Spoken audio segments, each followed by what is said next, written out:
Je me tenais seul près des deux petites tombes, la pluie se mêlant à mes larmes. 7 mois, c'est tout le temps que j'ai passé avec eux, mes magnifiques garçons, James et Julian, pris par une infection rare qui les a balayés comme une traînée de poudre. Les médecins ont dit qu'ils n'auraient rien pu faire, mais cela n'a pas arrêté la culpabilité qui m'a écrasé la poitrine. Chaque fois que je respirais, mon téléphone sonnait dans ma poche. Je l'ai ignoré. Plus rien n'avait d'importance maintenant, sauf dire au revoir à mes fils. Les cercueils blancs identiques semblaient incroyablement petits sur la terre fraîche. Comment quelque chose d'aussi petit pourrait-il contenir tout cela?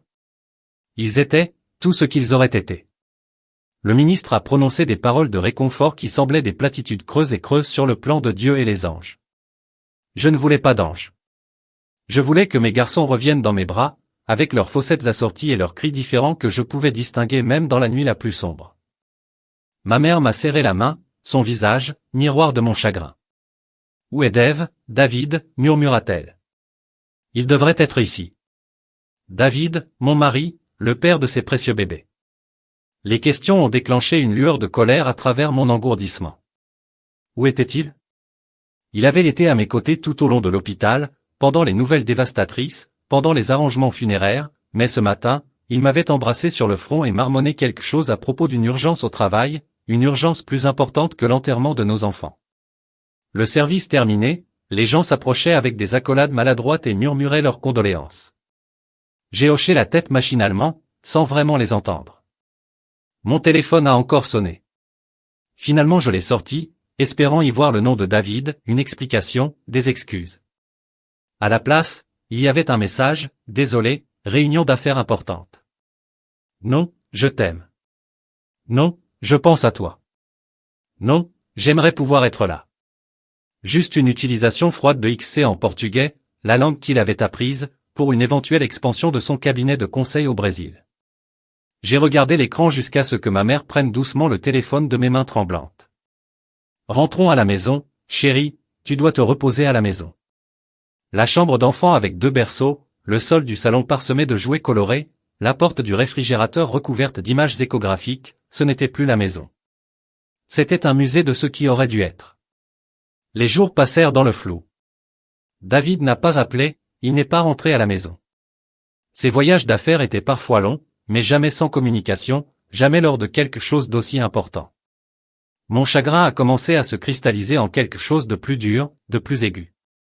Le 3e jour, je me suis forcé à prendre une douche, à manger quelque chose de plus substantiel que des crackers.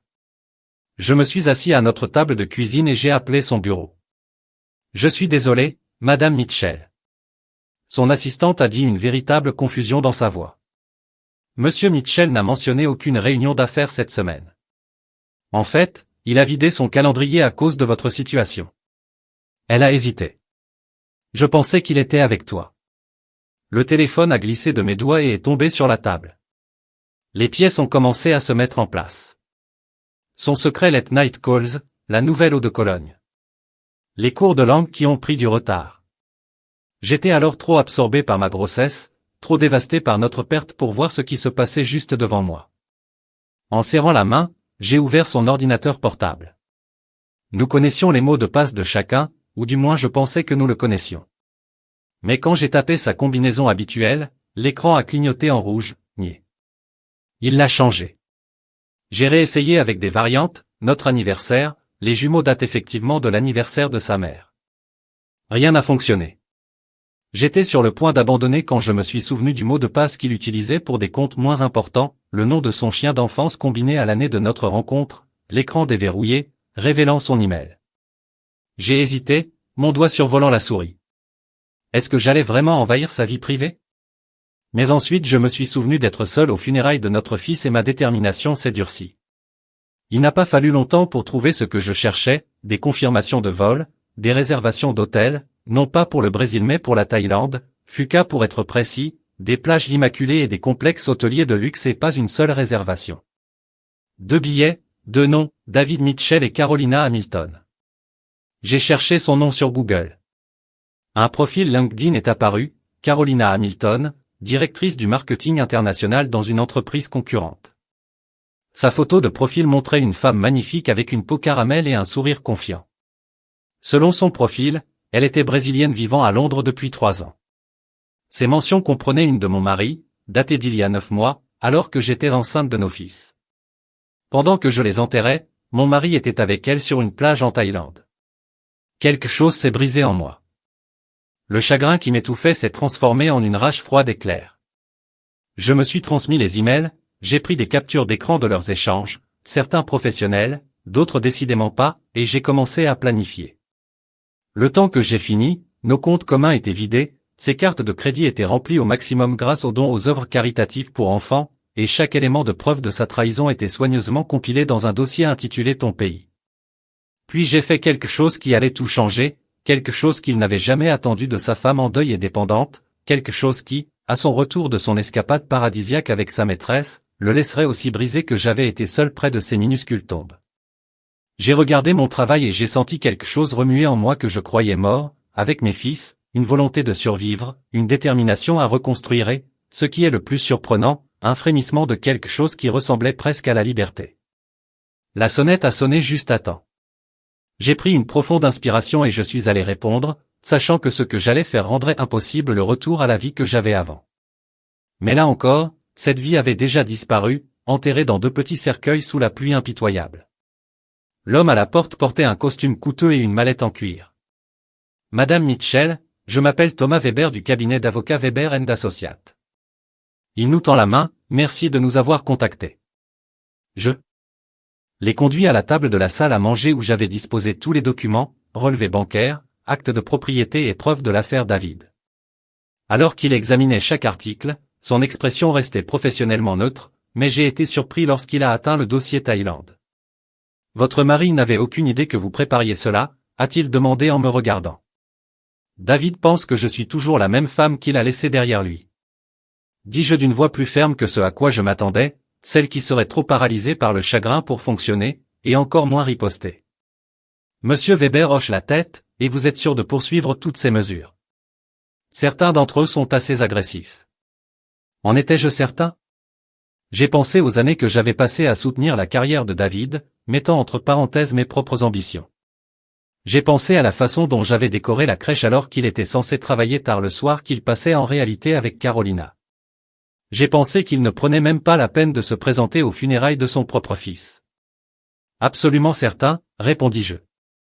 Après que monsieur Weber soit parti avec des copies de tout, j'ai traversé la maison qui ne me ressemblait plus. Dans notre chambre, j'ai ouvert le placard de David. Ses costumes coûteux étaient parfaitement rangés. J'ai passé mes doigts sur le tissu de sa veste préférée, celle qu'il portait lors de notre premier rendez-vous. Il y a 7 ans. Nous nous étions rencontrés lors d'une collecte de fonds caritative. J'étais là pour représenter l'agence marketing pour laquelle je travaillais. Il était une étoile montante dans son cabinet de conseil. Il avait renversé du champagne sur ma robe, puis avait insisté pour m'offrir un dîner pour s'excuser. Son charme avait été irrésistible, le mélange de confiance et de vulnérabilité. La façon dont il parlait de ses rêves comme s'ils étaient des réalités inévitables.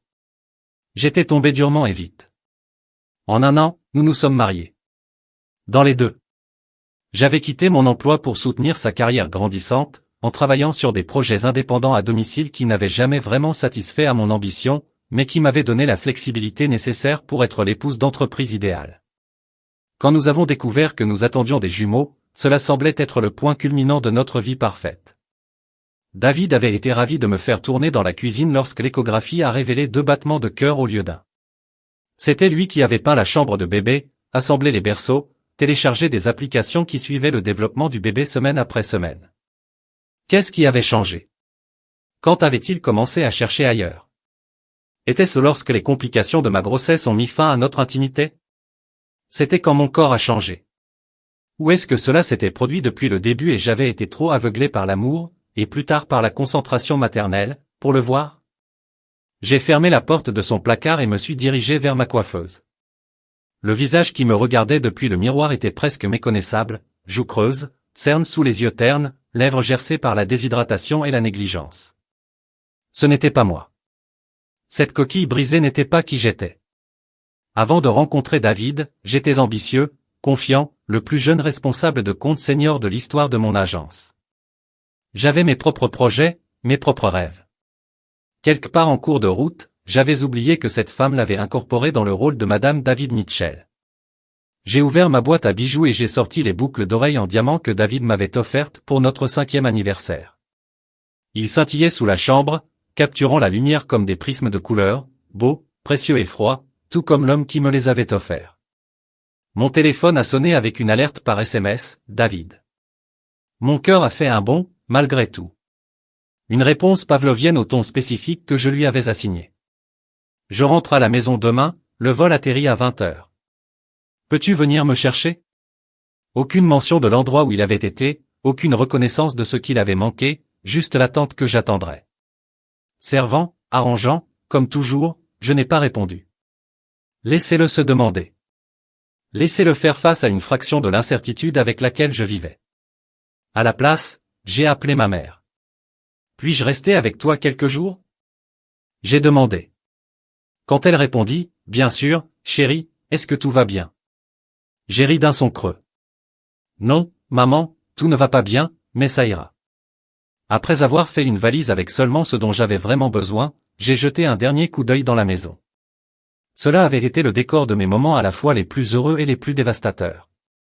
Dans le coin de notre salon se trouvait un figuier à feuilles de violon en pot qui l'identifiait. Nourri d'une petite pousse, il avait failli mourir 2 fois, mais avec de la patience et des soins, il était devenu grand et fort.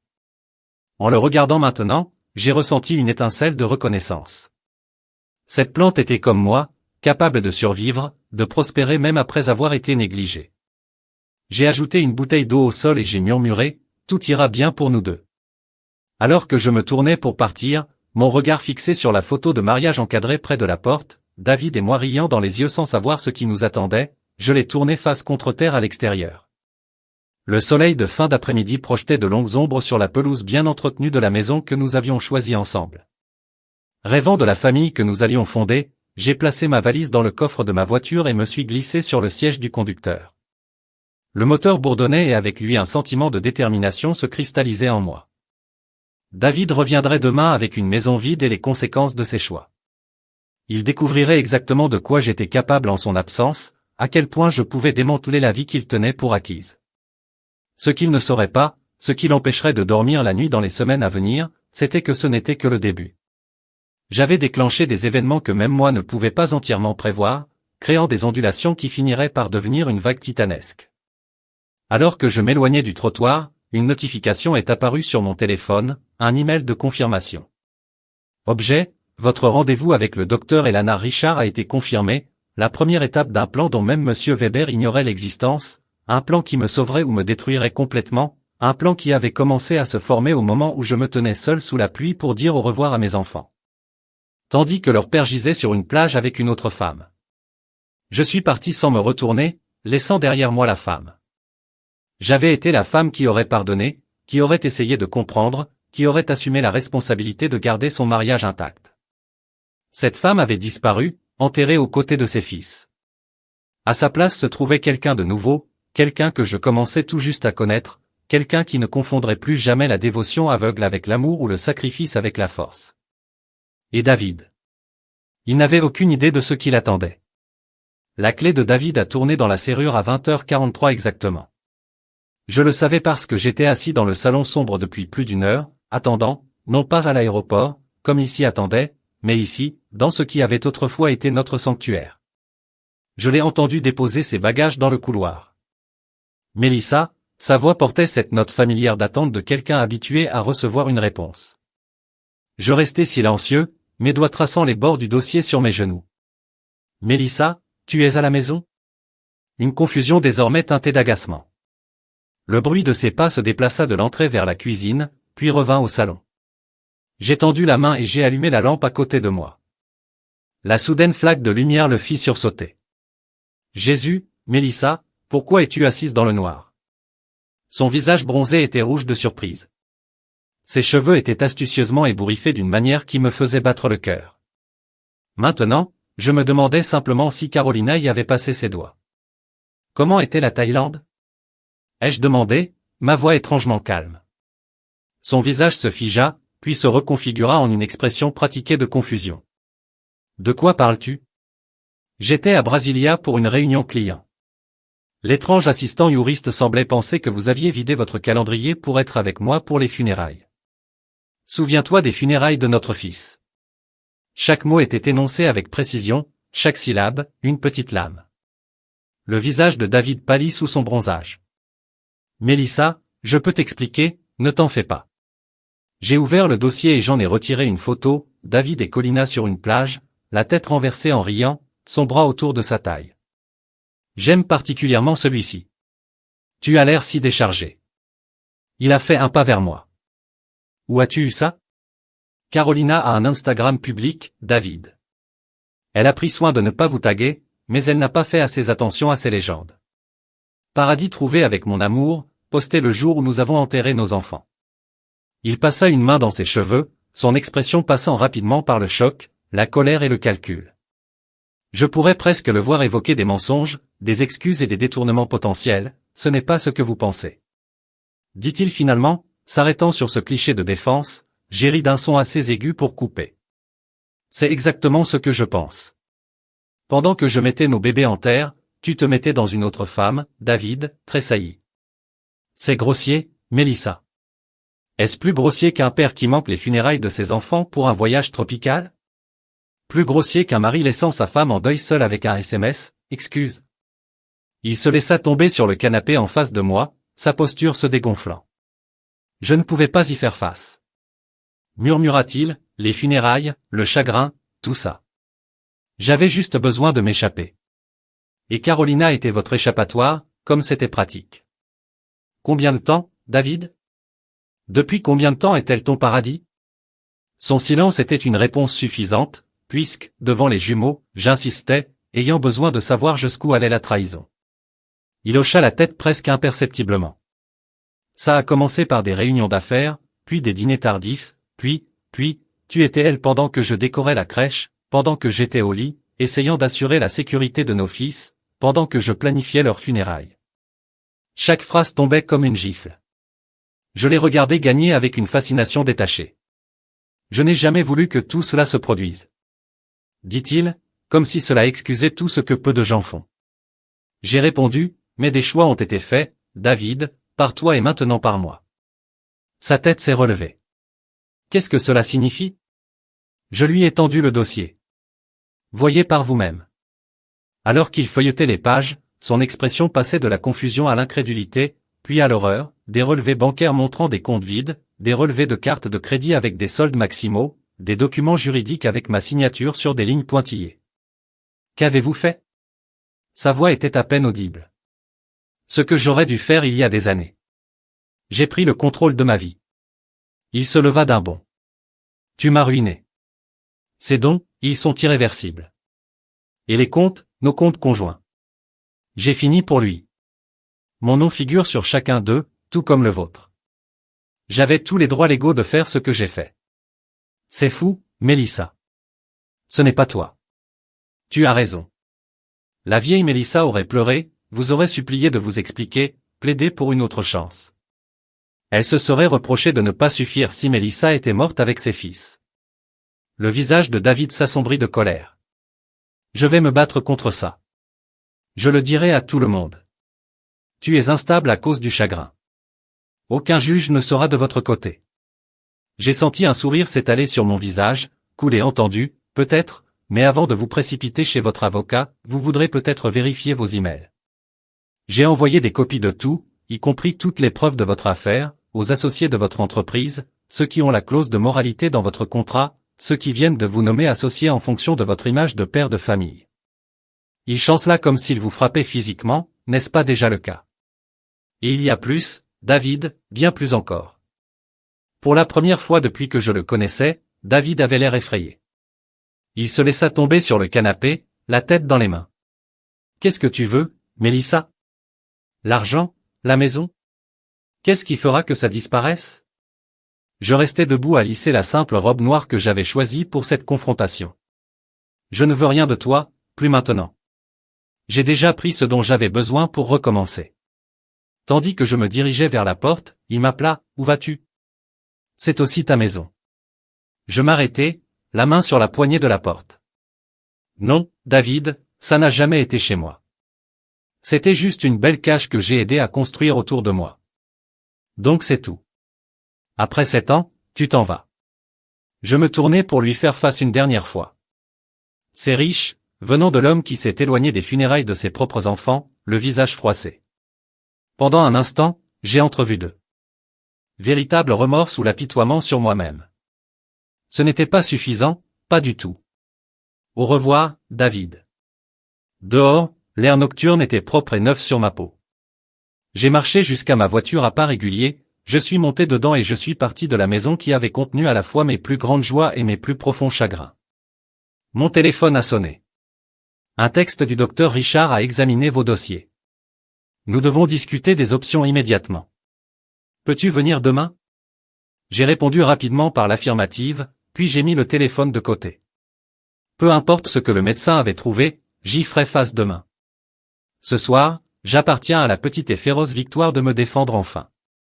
Alors que je traversais les rues calmes en direction de la maison de ma mère, j'ai réalisé que je n'avais pas tout dit à David. Je ne lui avais pas parlé des symptômes mystérieux qui m'avaient conduit chez le docteur Richard en premier lieu, symptômes qui avaient commencé pendant ma grossesse mais que l'idée attribuait à la tension liée au port de jumeaux. Je ne lui avais pas parlé des tests préliminaires, des références à des spécialistes ou de la peur croissante qui avait été mon compagnon silencieux alors même que je pleurais nos fils. Plus important encore, je ne lui avais pas parlé du document tout en bas de ce dossier, celui qu'il ne découvrirait pas tant qu'il n'aurait pas surmonté sa rage face à la ruine financière. J'avais orchestré le document qui allait encore tout changer. Juste au moment où il croyait comprendre toute la portée de ce que j'avais fait, le document qui contenait la vraie raison. J'avais besoin de me libérer maintenant, alors que j'avais encore la force de le faire. Mes phares traversaient l'obscurité alors que je me dirigeais vers le quartier de ma mère. Derrière moi, la vie que j'avais construite avec David s'éloignait dans les ombres devant moi. L'incertitude attendait, effrayante mais en quelque sorte moins terrifiante que la cage de mensonges dont je venais de m'échapper. J'ai pris une profonde inspiration et j'ai appuyé sur l'accélérateur, accélérant vers ce qui allait suivre. Pour la première fois depuis des années, je conduisais ma propre vie. Le docteur Eleanor Richard était exactement comme je me souvenais de ma première consultation, grande, aux cheveux argentés, avec des yeux qui rayonnaient à la fois d'une précision clinique et d'une véritable compassion. Elle n'a pas perdu de temps en plaisanterie, les résultats des tests sont concluants. Mélissa, dit-elle en faisant glisser un dossier sur son bureau, tu as un cancer du col de l'utérus de stade 2B. Les mots flottaient dans l'air entre nous, le cancer solide et inébranlable, la maladie qui avait emporté ma grand-mère quand j'avais 12 ans, le monstre qui se cachait dans l'ombre de mes cauchemars d'enfance. Je soupçonnais que quelque chose n'allait pas pendant votre grossesse. A-t-elle continué, mais vos symptômes étaient compatibles avec le fait de porter des jumeaux. Après leur naissance, quand les symptômes persistaient, c'est à ce moment-là qu'on aurait dû l'attraper. Mais avec leur maladie puis leur décès, elle s'est tue, me permettant de combler les blancs. Avec le chaos et le chagrin des derniers mois, j'avais ignoré ma propre santé. La douleur était devenue un compagnon si constant, à la fois physique et émotionnel, que je ne pouvais plus distinguer l'une de l'autre. Quel est le pronostic? Du bruit? Ma voix semblait lointaine, comme si quelqu'un d'autre posait la question. Le docteur Richard se pencha en avant. C'est sérieux, mais pas désespéré. Le cancer ne s'est pas métastasé à d'autres organes. Avec un traitement agressif, une intervention chirurgicale suivie d'une radiothérapie et éventuellement d'une chimiothérapie, votre taux de survie à 5 ans est d'environ 65 à 70%. 65 à 70% de chiffres qui détermineraient si je vivais ou mourais, si j'avais un avenir ou non. On commence quand? J'ai demandé. J'ai déjà programmé ton opération la semaine prochaine. Mais, Mélissa, elle s'arrêta, ses yeux fixés sur les miens. Vous avez besoin de soutien pour cela. Tu as mentionné que tu vivais avec ta mère, mais y a-t-il quelqu'un d'autre? Ton mari? La question me fit monter un rire amer aux lèvres. David n'est plus sur la photo. Elle hocha la tête, sans insister pour obtenir des détails. Alors vous devrez créer un système de support. Le traitement du cancer n'est pas quelque chose que vous pouvez faire seul. J'ai pensé à ma mère, déjà épuisée par le chagrin de ses petits-fils. J'ai pensé à des amis que j'avais négligés. À mesure que je m'étais replié de plus en plus petit pour m'intégrer dans le monde de David, j'ai pensé à des collègues avec lesquels j'avais perdu contact lorsque j'avais pris du recul par rapport à ma carrière. Il ne me reste plus grand monde, ai-je admis. L'expression du docteur Richard s'adoucit alors. Il est peut-être temps d'en trouver de nouveaux. Je vous mettrai en contact avec notre groupe de soutien pour les femmes atteintes de cancer gynécologique. Beaucoup d'entre eux ont vécu des bouleversements similaires dans leur vie, divorce, perte, changement de carrière. Vous seriez surpris de la puissance de ces connexions. J'ai hoché la tête, engourdi, en acceptant la pile de brochures qu'elle m'a offerte devant son bureau. Assise dans ma voiture, j'ai laissé couler mes larmes, pas seulement pour le diagnostic mais pour tout, les fils que j'avais perdus, le mari qui m'avait trahi, la vie qui s'était effondrée sous mes pieds. Quand les larmes se sont finalement calmées, j'ai démarré la voiture et j'ai pris une décision. Je ne parlerai pas du cancer à ma mère, pas encore. Elle en avait déjà trop enduré. Je passerai d'abord par l'opération. Puis, quand j'en savais plus sur ce à quoi je faisais face, je trouvais les mots justes pour le lui dire. La semaine précédant l'opération s'est déroulée dans un flou de préparatifs. J'ai trouvé un petit appartement à louer avec une partie de l'argent que j'avais retiré des comptes joints. J'ai rencontré Monsieur Weber, finalisant une fois de plus la procédure de divorce que j'avais entamée. J'ai assisté à ma première réunion de groupe de soutien, assise silencieusement au fond, écoutant les femmes partager des histoires de résilience qui semblaient impossibles à égaler. À travers tout cela, David a appelé et envoyé des SMS sans cesse, parfois suppliants, parfois menaçants, parfois déclarant un amour qu'il n'avait jamais correctement démontré. Je n'ai répondu à rien. Le dossier que je lui avais laissé avait fait son œuvre.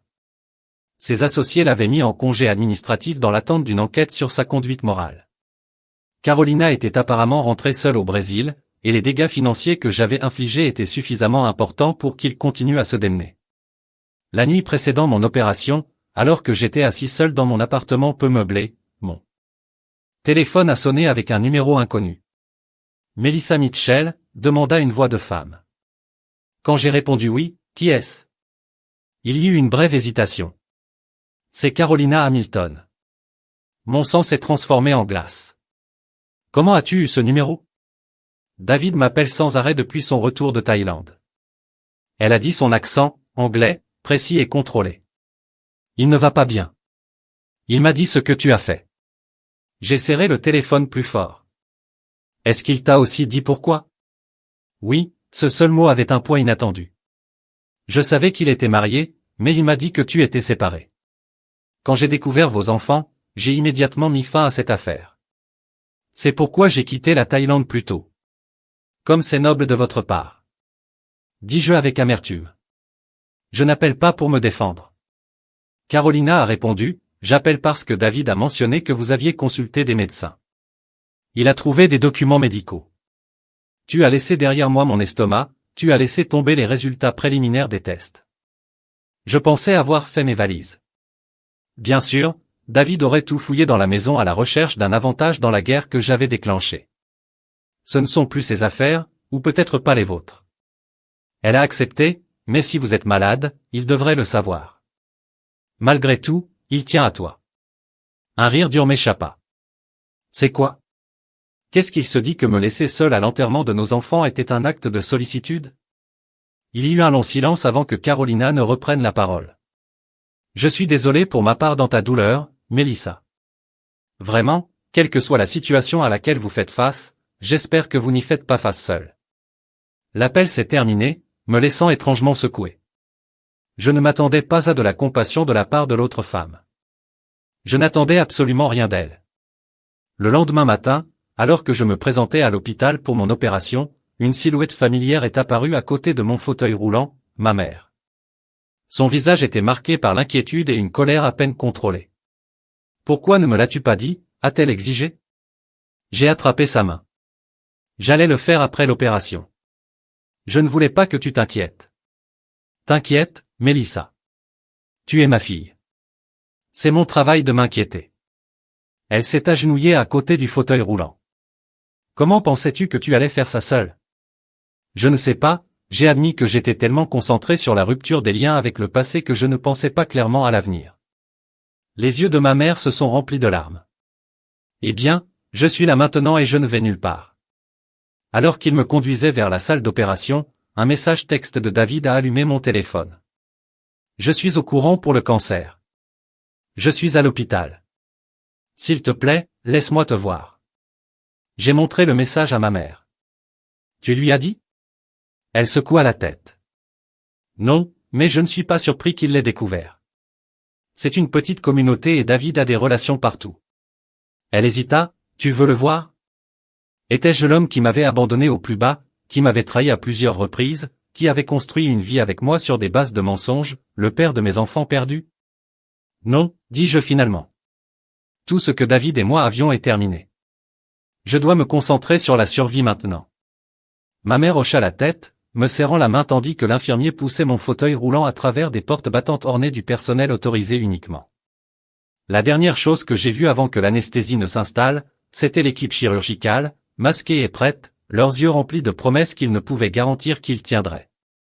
Quand je me suis réveillé des heures plus tard, groggy et souffrant, la pièce était sombre, à l'exception d'une petite lampe. Une silhouette était assise sur la chaise à côté de mon lit, pas ma mère, mais David, le visage hagard, avec ce qui semblait être une véritable inquiétude. « Tu ne devrais pas être là, » murmurai-je, la gorge irritée par le tube d'intubation. « Je devais voir par moi-même que tu allais bien, » dit-il en se penchant en avant. « Ta mère a finalement eu pitié de moi. Elle prend du café. » J'ai détourné le visage. « Je ne veux pas de toi ici, Mélissa, s'il te plaît. Je sais que ce que j'ai fait était impardonnable, mais ce cancer, ça change les choses. » Je me retournai vers lui, la colère traversant le brouillard de la douleur. « Les médicaments, c'est ça? Est-ce que ça ramène nos fils? Est-ce que ça efface votre affaire? Est-ce que ça fait de toi l'homme que je pensais que tu étais? » Ses yeux se remplirent de larmes. « Non, rien ne peut faire ça. Mais il ne doit pas nécessairement en être ainsi entre nous. Laissez-moi vous aider à travers cela. On peut recommencer différemment. » Pendant un moment, je l'ai presque cru. Le David assis devant moi ressemblait à l'homme dont j'étais tombée amoureuse, sérieux, vulnérable, sincère. Mais ensuite je me suis souvenu d'être seul sous la pluie lors d'un enterrement auquel il aurait dû assister. Je me suis souvenu des photos de lui avec Carolina souriant alors que je me noyais dans le chagrin. Il n'y a plus de nous, David. Il y a juste moi qui me bats pour ma vie et toi qui fais face aux conséquences de tes choix. Il a tendu la main, mais je me suis éloigné. Et le document, demanda-t-il doucement, celui qui se trouve au bas du dossier? Pourquoi tu ne me l'as pas dit? Avant que je puisse répondre, la porte s'ouvrit et ma mère revint, suivie du docteur Richard. En voyant David, le docteur fronça les sourcils. Monsieur Mitchell, je crois avoir été clair sur le fait que seuls les membres de la famille immédiate sont autorisés pour le moment. Je suis son mari. David a protesté pour être bientôt son ex-mari. J'ai corrigé ma voix en la renforçant malgré la douleur. Le docteur Richard nous a regardés puis a pris une décision rapide. Monsieur Mitchell, je dois examiner mon patient maintenant. S'il vous plaît, attendez dehors. Après le départ à contre-séance de David, le docteur Richard a vérifié mes signes vitaux, puis s'est assis sur le bord du lit.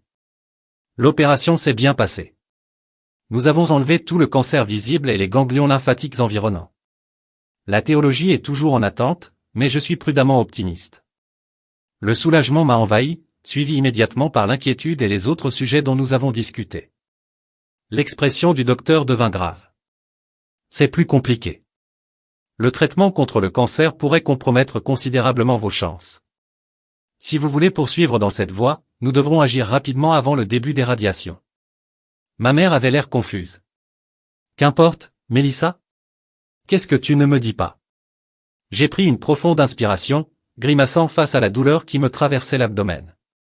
Maman, il y a quelque chose que je dois te dire, quelque chose que David a découvert dans les documents que j'ai laissés derrière moi, quelque chose qui pourrait encore tout changer.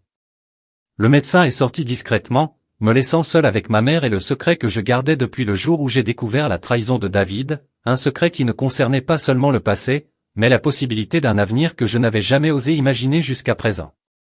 Je suis enceinte. J'ai dit ces mots suspendus dans l'air stérile de l'hôpital. Le visage de ma mère était marqué par la confusion, le choc et enfin, une joie prudente. Mais comment? Quand? Juste avant le départ de David pour la Thaïlande. L'ironie est que je ne me suis connu qu'après les funérailles, lorsque j'ai fait le test, pensant que mes symptômes n'étaient qu'un chagrin se manifestant physiquement, je me suis ajusté sur le lit d'hôpital en grimaçant. À ce moment-là, j'avais déjà découvert sa liaison. Est-ce qu'il sait? J'ai hoché la tête. Il a trouvé les papiers dans la maison après mon départ. C'était le dernier document du dossier, une confirmation de grossesse de mon médecin, datée de 2 jours après les funérailles. Ma mère s'assit lourdement sur la chaise que David avait laissée vacante. Et le cancer? Qu'est-ce que cela signifie pour le bébé? Richard avait-il été clair sur les risques? La chirurgie pendant la grossesse était difficile mais possible. La radiothérapie et la chimiothérapie, qui pourraient encore être nécessaires en fonction des résultats pathologiques, pourraient nuire au développement du fœtus. Cela signifie que j'ai des choix à faire. J'ai répondu simplement, les difficiles. Ma mère m'a pris la main. Quoi que vous décidiez, je suis avec vous ces prochains jours. Alors que je me remettais de l'opération, David a poursuivi sa campagne pour réintégrer ma vie. Des fleurs apparaissaient quotidiennement, des textes alternés entre déclarations d'amour et promesses de soutien au bébé. Il a même envoyé une lettre abandonnant officiellement toute réclamation à l'argent que j'avais pris, m'assurant qu'il ne voulait que faire amende honorable. Le 3e jour, le docteur Richard a apporté les résultats de la pathologie. Les marges sont claires, a-t-elle déclaré. Un soulagement évident dans sa voix et les ganglions lymphatiques ne montrent aucune preuve de métastase. Compte tenu de ces résultats, je pense que nous pouvons retarder en toute sécurité les rayonnements jusqu'à ce que vous livriez avec une surveillance minutieuse. La nouvelle ressemblait à la première rayon de soleil après une tempête sans fin. La grossesse pourrait se poursuivre. Mes chances de récupération étaient bonnes. Pour la première fois depuis des mois, l'espoir semblait être une émotion raisonnable plutôt qu'un mirage cruel. Cet après-midi, j'ai accepté de voir David. Il est entré avec prudence dans ma chambre d'hôpital, comme s'il avait peur de l'expulser à tout moment. Merci de m'avoir vu, a-t-il dit, restant debout au pied de mon lit. Comment vous sentez-vous mieux? Le cancer ne s'est pas propagé. Il pense que je peux retarder davantage de traitements jusqu'à la naissance du bébé. Un soulagement s'est lancé sur son visage. C'est une merveilleuse nouvelle à propos de vous et du bébé. Je l'ai étudié. L'homme que j'aimais, le père de mes fils perdus, le traître qui m'a brisé le cœur. Il avait l'air diminué d'une manière ou d'une autre, pas seulement physiquement mais essentiellement. L'homme confiant, parfois arrogant que j'avais épousé, avait été remplacé par quelqu'un de plus âgé, plus incertain, David. Pourquoi êtes-vous ici, vraiment? Il a rencontré mon regard directement parce que je veux faire les choses correctement, car, malgré tout ce que j'ai fait, je t'aime toujours, parce que c'est notre enfant. Vous portez de l'amour. J'ai répété, goûtant le mot. Vous continuez à utiliser ce mot, mais je ne pense pas que cela signifie ce que vous pensez que cela signifie. Un fantôme d'un sourire a touché ses lèvres à la référence du film, l'un de nos préférés des jours plus heureux plus tôt. Assez juste, mais je le sais beaucoup. Quand j'ai entendu parler du cancer, du bébé, quelque chose a changé. J'ai réalisé ce que j'ai jeté. Que pensez-vous exactement que vous avez jeté? J'ai demandé, une femme qui a suspendu sa carrière pour la vôtre, une mère qui a enduré la perte de ses enfants seule parce que vous étiez trop occupé avec votre maîtresse, ou tout simplement votre vie confortable avec une femme qui n'a jamais remis en question vos mensonges. Il a tout tressaillé. Je vois un thérapeute depuis mon retour de Thaïlande. J'essaie de comprendre pourquoi j'ai fait ce que j'ai fait et quelle idée profonde avez-vous acquise. David a coulé sur la chaise à côté de mon lit que je suis un lâche. Que lorsque les jumeaux sont tombés malades, je ne pouvais pas faire face à la possibilité de les perdre. Au lieu de vous soutenir, j'ai couru vers la Caroline parce qu'elle représentait une évasion de la douleur. Il s'arrêta. Je sais que ce n'est pas une excuse. Non, ce n'est pas le cas. J'ai accepté, mais au moins c'est honnête. Nous nous sommes assis en silence pendant un long moment. Le bip de moniteur, le seul son. Que voulez-vous, David? J'ai finalement demandé, une réconciliation, une garde conjointe, quoi? Il se pencha en avant, les coudes du quartier sur ses genoux. Je veux, quoi que vous soyez prêt à me donner une chance de prouver que je peux mieux être un rôle dans la vie de notre enfant, le pardon. Finalement, bien que je sache que je ne l'ai pas gagné. J'ai fermé les yeux, soudain, épuisé. Je ne sais pas si je peux vous donner l'une de ces choses en ce moment. J'ai besoin de me concentrer sur le fait de me rétablir et de garder ce bébé en sécurité. Tout le reste est secondaire. Je comprends, a-t-il dit, se levant pour partir à la porte, il s'arrêta. Pour ce que ça vaut, Mélissa, je suis fier de ce que vous avez fait, prenant le contrôle, défendre vous-même, même si cela me coûte tout. Vous êtes plus fort que je ne vous en ai jamais accordé. Après son départ, j'ai placé une main protectrice sur mon abdomen encore plat. Une nouvelle vie contre toute attente, une possibilité que je n'avais pas osé envisager après avoir perdu les jumeaux. Maintenant, cette grossesse représentait non seulement l'espoir de maternité, mais une raison de combattre le cancer à chaque once de ma force. Les semaines qui ont suivi ont établi un nouveau rythme de ma vie, des contrôles réguliers avec mon oncologue et mon obstétricien, des réunions de groupe de soutien où j'ai finalement commencé à partager mon histoire, soit tranquille avec ma mère, reconstruire le lien qui s'était effiloché pendant mes années avec David. Et des conversations étonnamment prudentes et provisoires avec David lui-même. Pas sur la réconciliation, cette porte est restée fermement fermée, mais sur la coparentalité, le type de père qu'il voulait être, sur les erreurs qu'il était déterminé à ne pas répéter. 3 mois après ma chirurgie, avec la grossesse qui progresse bien et aucun signe de retour du cancer, j'ai emménagé dans une petite maison avec un jardin acheté avec l'argent dans le règlement de divorce. David avait été bien plus généreux que la loi requise, transférant des actifs et des biens sans concours. C'est en plantant une rangée de tournesols dans mon nouveau jardin que j'ai reçu un texte de Carolina. Nous avions échangé quelques messages au cours des mois, des communications brèves et prudentes qui avaient progressivement évolué à partir de nombreuses excuses maladroites à quelque chose qui approche du respect mutuel. Je retourne à Londres pour le travail la semaine prochaine. Son message disait, si vous le souhaitez, j'aimerais rencontrer en personne. Je me suis assis sur mes talons, le sol s'accrochant à mes gants de jardinage. Pourquoi serais-je accepté de rencontrer la femme qui avait été la maîtresse de mon mari? Qu'est-ce qui pourrait provenir d'une telle rencontre, sauf une douleur renouvelée? Pourtant, quelque chose en moi, le même quelque chose qui m'avait donné le courage d'affronter David, de faire face au cancer, de commencer une nouvelle vie seule, était curieux. J'ai tapé le café au Arbor Café mardi à 14h, Carolina était déjà là à mon arrivée, élégante dans une simple robe bleue qui déclenche sa peau de caramel. Elle se leva alors que je m'approchais, ses yeux s'élargissant légèrement à ma grossesse visible, avant d'offrir un sourire provisoire. Merci de m'avoir rencontré, a-t-elle dit alors que nous nous sommes assis en face de l'autre à la petite table. Je n'étais pas sûr que vous le feriez. Je ne l'ai pas non plus, admis. Nous avons commandé une tisane pour moi, expresso pour elle, puis nous sommes assis dans un silence maladroit jusqu'à l'arrivée de nos boissons. Je voulais te voir face à face, Carolina a finalement dit de te dire à quel point je suis désolé, pas seulement pour l'affaire mais pour ne pas y terminer. Quand j'ai appris vos enfants, je n'ai aucune excuse. J'ai remué mon thé lentement. Pourquoi êtes-vous resté avec lui, sachant ce que vous saviez? Elle baissa les yeux sur sa tasse.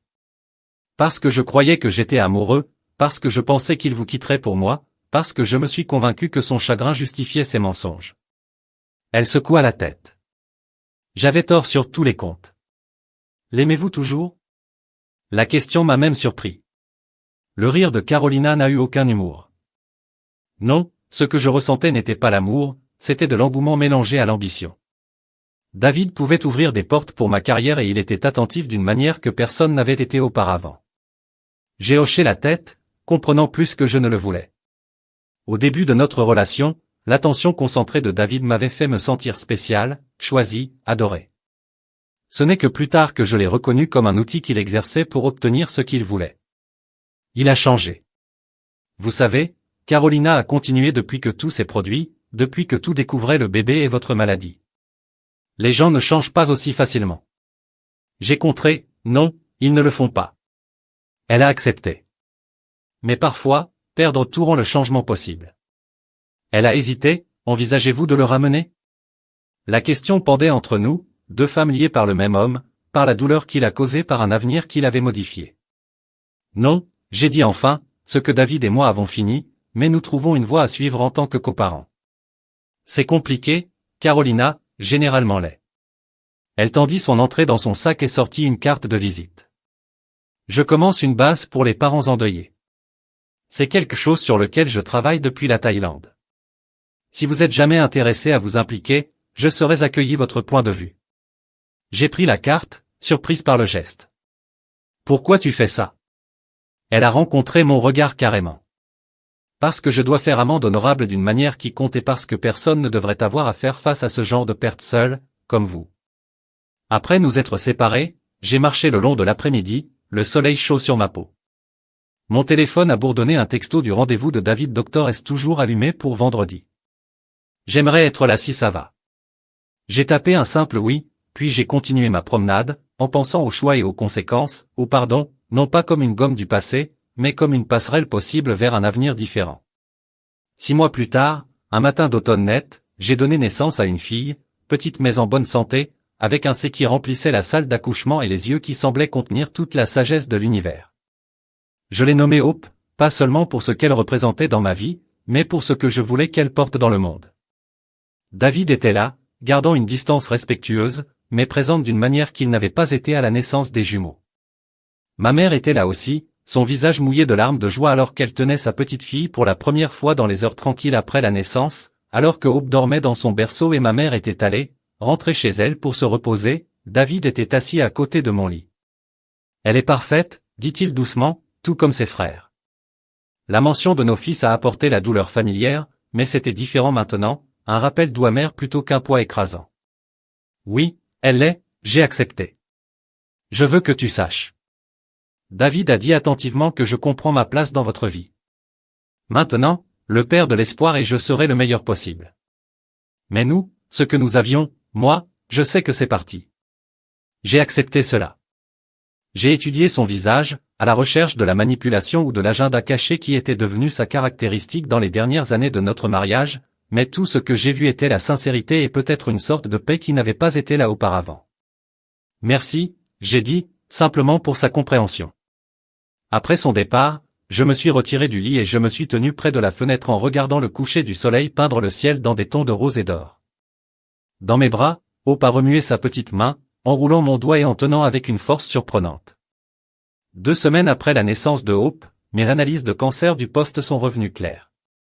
6 semaines plus tard, je me suis inscrit à un programme de maîtrise en counseling de chagrin d'enfance et 3 mois après cela, j'ai pris la parole lors de mon premier groupe de soutien au deuil, partageant l'histoire de mes jumeaux, mon cancer, mon divorce et ma renaissance. La vie n'était pas parfaite. Il y a eu des jours où le chagrin m'a tendu une embuscade, lorsque des souvenirs de se tenir seul lors d'un enterrement menaçaient de me tirer. Il y a eu des moments coparents inconfortables avec David, des conversations tendues sur les frontières et les attentes. Il y a eu des nuits tardives de doute et de peur du retour du cancer, de l'augmentation de l'espoir seul, de toutes les incertitudes qui nous attendaient encore. Mais il y avait aussi de la joie dans le premier sourire de Hope, dans les tournesols qui fleurissaient dans mon jardin, dans les amitiés qui se sont formées à travers mon groupe de soutien, dans la confiance croissante qui est venue chaque jour où j'ai navigué selon mes propres termes. 1 an jusqu'au lendemain de la trahison de David, je me tenais dans mon jardin en regardant Hope jouer sur une couverture sous l'ombre d'un érable. Mon téléphone a sonné le docteur Richard avec mes derniers résultats de numérisation, tous clairs, une autre étape importante de la survie. Alors que je terminais l'appel, j'ai remarqué un SMS en attente de Carolina avec une photo d'un centre de deuil nouvellement ouvert nommé d'après mes jumeaux. Je pensais que vous voudriez voir cela. Le centre James et Julian Mitchell est officiellement ouvert. Votre histoire a tout inspiré. Les larmes brouillaient ma vision alors que je remerciais un merci. Dès le pire moment de ma vie, debout seul aux funérailles de mes enfants, avait émergé non seulement la force personnelle, mais une ondulation de changement qui pourrait aider les autres confrontés à une douleur similaire. L'espoir a manqué de sa couverture, cherchant un papillon qui avait atterri à proximité. Je me suis assis à côté d'elle, m'émerveillant de ses doigts parfaits, de ses yeux curieux, de sa confiance totale dans le monde, malgré tout ce qui s'était passé avant qu'elle ne s'y entame. Nous l'avons fait petit, chuchoté, et tout ira bien. Le papillon a pris son envol, se levant sur une brise douce. Hope l'a regardé aller, son visage une lumière avec émerveillement, et je l'ai regardé, cet enfant miracle qui était arrivé à la suite de la trahison et de la perte, qui m'avait donné une raison de me battre lorsque le cancer a menacé de tout prendre, qui m'a rappelé quotidiennement que les fins pouvaient également être des débuts. David viendrait la chercher plus tard pour sa visite du week-end. Notre nouvelle norme, une danse soigneusement chorégraphiée de parentalité partagée sans vie partagée. Il essayant véritablement d'être l'espoir du père mérité. S'il réussirait était toujours une question ouverte, mais son effort était indéniable. Quant à moi, je n'étais plus défini par ce que j'avais perdu ou par ce qui m'avait été fait. J'ai été défini par ce que j'avais construit à partir des ruines, une nouvelle maison, un nouveau but, une nouvelle compréhension de ma propre force. La femme qui s'était tenue seule sous la pluie il y a 1 an, brisée par le chagrin et la trahison, ne reconnaîtrait pas la femme que j'étais devenue, mère, survivante, défenseur, entier à moi-même. Cette femme avait cru que sa vie était terminée. Elle n'aurait pas pu imaginer que ça ne faisait que commencer.